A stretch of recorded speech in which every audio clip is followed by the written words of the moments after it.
আসসালামু আলাইকুম pre economy lovers বন্ধুরা, মাসুজ ইকোনমি ব্লগ থেকে আপনাদের স্বাগত জানাচ্ছি। আসসালামু আলাইকুম ওয়া রাহমাতুল্লাহ।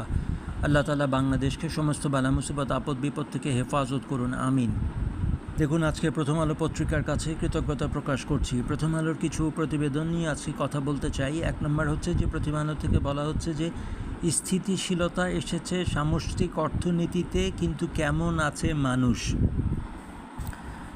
খুব সম্ভবত সাংবাদিক প্রতীক বর্ধন বোধহয় কথাটি লিখেছিলেন, তার কাছেও কৃতজ্ঞতা প্রকাশ করছি। খুবই সময় উপযোগী একটি লেখা। দেখুন, সামষ্টিক অর্থনীতি তো পুরো দেশের ব্যাপার বা পুরো দেশের মানুষকে নিয়ে ইনভলভ করে, কিন্তু আপনি যদি ইন্ডিভিজুয়ালি মানুষকে জিজ্ঞেস করেন কেমন আছেন, মানুষ যদি নির্ভয়ে সত্য কথা বলে তাহলে সত্যি উত্তরটা হচ্ছে মানুষ আসলে অর্থনৈতিকভাবে খুবই খারাপ আছে। মানুষ অর্থনৈতিকভাবে বাংলাদেশে বর্তমানে খুবই খারাপ অবস্থায় আছে। এক নম্বর হচ্ছে প্রায় 70 লাখের বেশি, আমরা 70 লাখের বেশি বেকার মানুষ বাংলাদেশে বহন করতেছি, যাদের চাকরির ব্যবস্থা আমরা করতে পারিনি। 19 লক্ষ রোহিঙ্গাকে আমরা বহন করতেছি এবং আরও রোহিঙ্গা শরণার্থী আমাদের দেশে আসতেছে। আমরা আমাদের অর্থনীতির বাইরের দিকটুকু খুব সুন্দর করে সাজাতে পারতেছি, কিন্তু ভিতরের অংশটুকু আসলে আমাদের ফাঁপা রয়ে যাচ্ছে।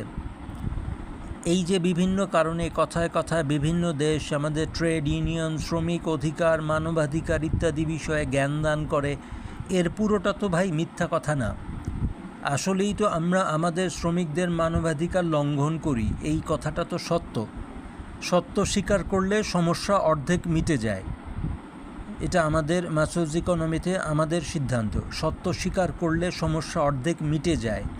শ্রমিকের পাওনাটুকু দয়া করে আপনারা দিয়ে দেন, ইনশাআল্লাহ বাংলাদেশ সামনের দিকে আগে বাড়তে থাকবে।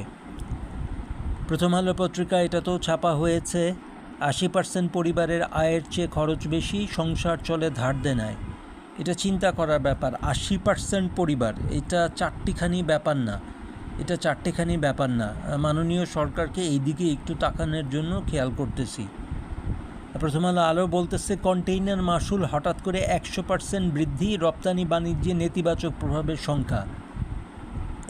আসলে ভাই দেখেন, এখানেও বড় কষ্টে নিয়ে বলতেছি, অদ্ভুত এক দেশ। যখন কিনা আমাদের রপ্তানির সক্ষমতা বাড়ার কথা, বিকজ অন্যান্য দেশের উপরে প্রেসিডেন্ট ট্রাম্পের ট্যারিফ প্রচলিত আছে, সেক্ষেত্রে আমরাই আমাদের উপর উল্টো ট্যারিফ নিয়োগ করতেছি। এর কোনো মানে হয় না ভাই। সাধারণ বুদ্ধিতেও, আমাদের খুবই সাধারণ বুদ্ধিতেও এটা বুঝে আসে না। এই সময়ে কেন অন্তত কন্টেইনারের মাসুল বাড়াতে হবে। সালাম সবাইকে, আবার কথা হবে।